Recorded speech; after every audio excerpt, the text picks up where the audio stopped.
Hey guys, and welcome back to my channel. So today I'm going to be doing a budget with me video for the month of January for 2018. And this is how I'm going to be setting up my budget, hopefully each month. So far what I've planned I seem like I'm going to like, so I decided I wanted to share with you all just my first budget for the year. Okay, and what I'm going to be using is just this notebook that I picked up from TJ Maxx. This can be done in any plain notebook that you could possibly have.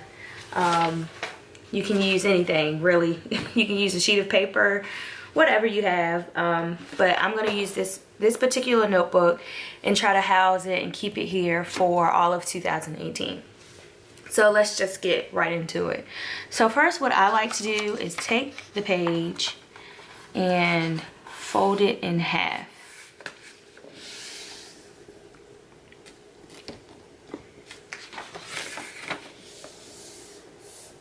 So I get a nice clean line down the middle. So on this particular notebook, it has a section for date. You can put this easily in any notebook. And I've used notebooks before that didn't have this. But what I'm going to put in this section is just my pay dates for January. And they are the 12th and the 26th. Okay? Then what I'm going to do, and I have just a little guide, is write in this column, budget. And in this column, actual. Okay, and then here in this column, and all notebooks have this little column, I'm going to write due. And that's going to house, and I hope you can see it, my due dates. Okay, so what you're going to do is list out all of your expenses for the month. So that could be your rent, your water, electricity, anything that is not a debt can go here for me.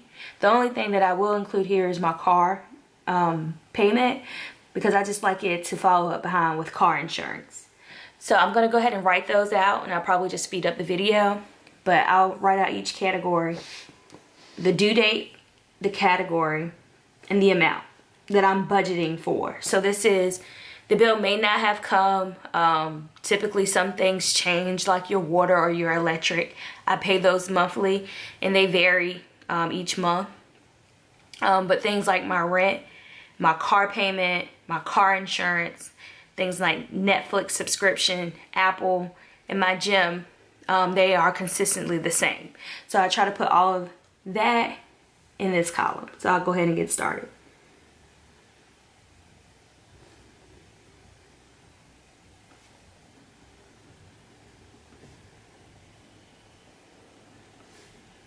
And again, some of these vary, so this is my budgeted amount for like water and electricity.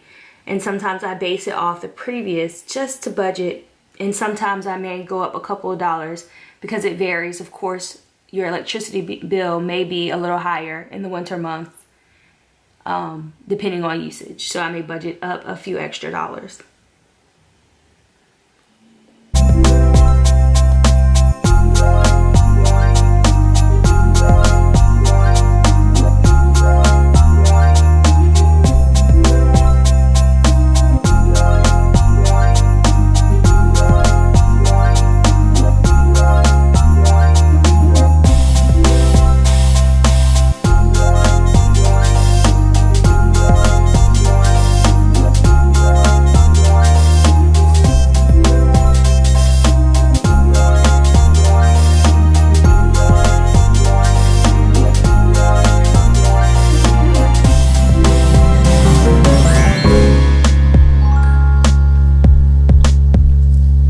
So that is everything that I want to put into this column that I have budgeted out. So the categories I have is rent, renter's insurance, my water, electricity, car, my car insurance, Netflix, Apple, and gym membership. If you wanted to take it an extra step, you could actually organize these by the due date in which what will occur first, so that you know as you're checking it off, okay, rent's due the 5th, and then after that the next date may be the 13th, so you can list them in numerical order to make it even easier. I just like these categories to be together. My car, like I stated, is technically a debt, so that could go in the debt category, but I'll leave it here just for my personal preference. Okay, so then I would total all of these, and I actually have the figure, and I'll just put that off to the side as my total to have that.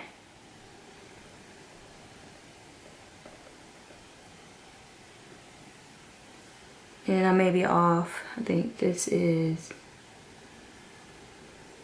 okay, I think I'm off by 2 cents, but we're gonna leave that. I can fix that. Okay, so next I like to write out my debts, and I'll just put a little star or a little dot and put debts.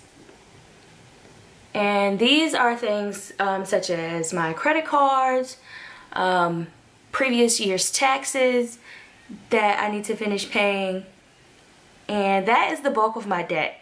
It's consumer debt, and these are the things that are, you know, currently caught up that I'm making the minimum payments on. So I want to list out my debt's minimum payment. Okay.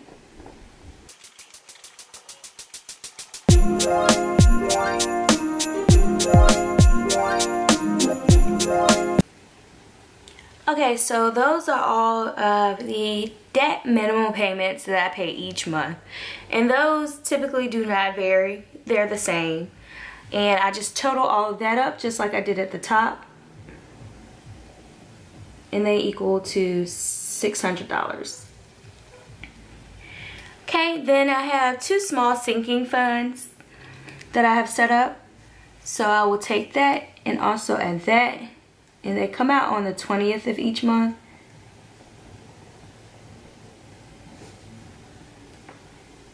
And if you are unfamiliar with sinking funds and would like for me to do a video on that, then I definitely can.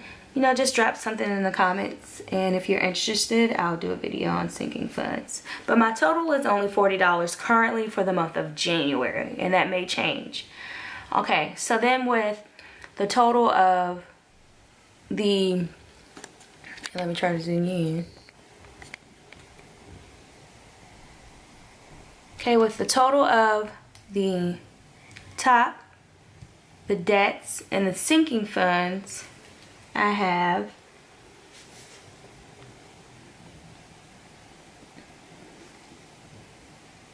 $1,645.65. And again, that may be off by 2 cents. Okay, so you're gonna write your due dates, your expenses each month, the budgeted amount, and if you know some reoccur, then you can put that at the same, and then the budgeted amounts. Then you're gonna list your debts, the categories, the due dates, the minimum payments, and then you're gonna, if you have like sinking funds or savings, then you would list that, and then total all of that up. That's what I've done so far. Okay, so then next would be my cash clips, and these are things that occur monthly that sometimes I may struggle with, so I will pull out cash instead of using my debit card because it's easier to maintain and to see once the cash is gone in that category.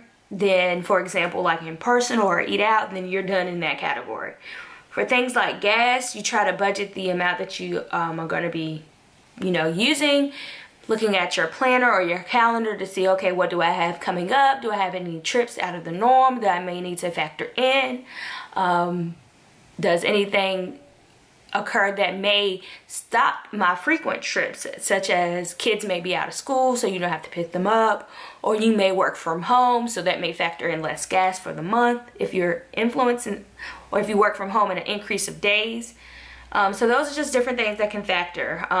So my categories are gas, eating out, grocery, household, and personal expenses.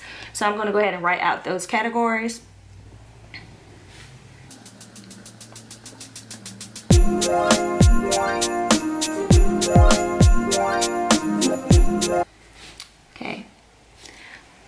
So you're gonna figure out in your budget where you can allocate this money. So for example, if your paydays, if your income was less than your monthly expenses and payments, then you would want to see where you can cut to gain additional money to allocate. So for example, if I had more bills than income, then I probably would cut, and sorry for that, I probably would cut Netflix out, my Apple Music subscription out, my gym membership out. These are things that I would just out the gate just cut them out. Then I may try to shop around to see if there's cheaper renter's insurance. I may try to see if there are things that I can do to reduce my electricity bill. If possible, I would probably maybe sell my car and downgrade if I couldn't afford the payment. Shop around for car insurance, which I've done. And those are the things that I would do to try to, if I had an income problem. Okay, the minimum payments, you can contact your credit card company to see if they'll work with you. I'm not a financial expert. I'm just sharing my budgeting tips and tricks with you all. But these are things that I would do if I had a income problem. Or if I had, not a problem, but if my income wasn't enough to supplement or go with my monthly bills. Okay, so now if your totals are different, then what you would do is say, okay, so from my income, subtract this. This is how much I have left over. Let me now allocate to these categories. So I haven't shared my income only because my coworkers, families, and friends watch my videos. So I just want to keep that part private, but everything else I'm open to share with you so far. So I'm going to allocate for this month $120 to gas. For eating out, I'm allocating $120, and that's because my significant other's birthday is in the month of January. So I want to make sure that I have enough funds to cover eating out for his birthday dinner.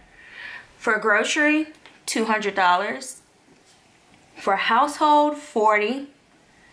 And for personal spending, I'm going to try to limit myself to $20. This is a personal goal that I'm trying to achieve for 2018.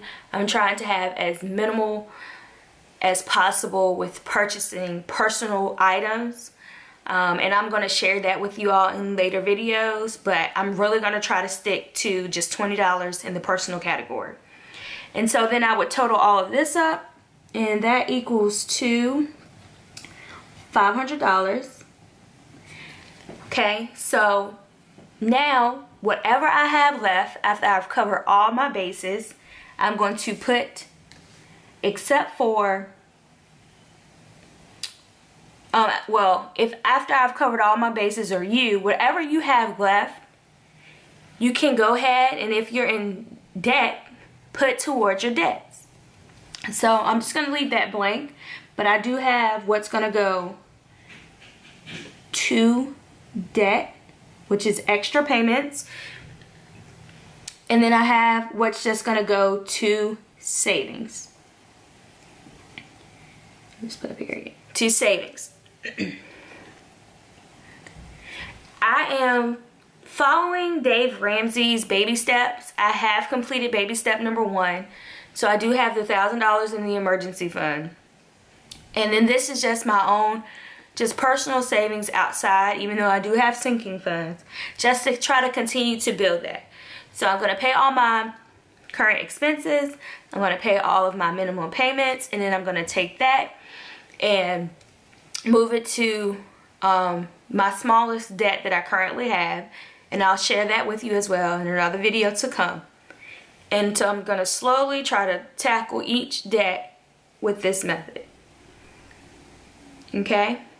And again, this is trying to follow the zero-based budget. So every dollar has a name. So anything that's left over, except for however much I'm going to allocate to savings, will go to debt. And then in this column, once I pay my bills, for example, when I go online and pay rent, whatever amount that actual payment is, so say there's some type of fee that I didn't know that existed with paying my rent. Say if it was a $2 online payment fee that I just didn't budget for, then I will put the extra $2, so $381 in the actual. And then if I pay online and I get a confirmation number, I like to also write my confirmation number in this category as well. Okay? And then I'll make another line here or write the difference here. So that additional $2 and maybe 50 cents that I didn't budget for, the difference will go here if I'm in the plus or if I'm in the negative. And that will be the same for all of these categories. Now for my gas, eating out, grocery, house, and personal, I'm tracking that in my Erin Condren, and I have shared my system that I've created for 2018 in a previous video that you can go ahead and check out. And I'm going to be sharing that information as months go along as well. So that'll be tracked, and my bills also go into my Erin Condren planner, just so I can see that there as well. This was going to go in the notes section, but I like to write a whole lot of information, so I had to put this with the planner just so I can keep up with confirmations and have them all in one place. I've had, some problems in the past where things, were stated that they weren't paid. So I just like to keep my confirmations just for the year. And then after the year's done, I can put it up and say, okay. But if I ever have to pull that information, I know it's just right here. And I'm typically really good about writing down my confirmation numbers. And a lot of things send them to you online. And I found that sometimes when I'm deleting emails, that information ends up getting deleted. So I just like to have a paper copy with that as well. Okay, so this is my budget. Again, the only thing I left off was income, and I would write income here at the top. See if you can see that for paycheck 1, and then income budgeted for paycheck 2, and then I would come over here and write the actual amount that I received for paycheck 1 and for paycheck 2. Okay, so this is my current system for 2018. So far, I like it, how I have it set up. If you do have any questions, please put them in the comments below. If you like this video and would like more videos related to this, then please tap the thumbs up. I do thank you for watching. Have a good day.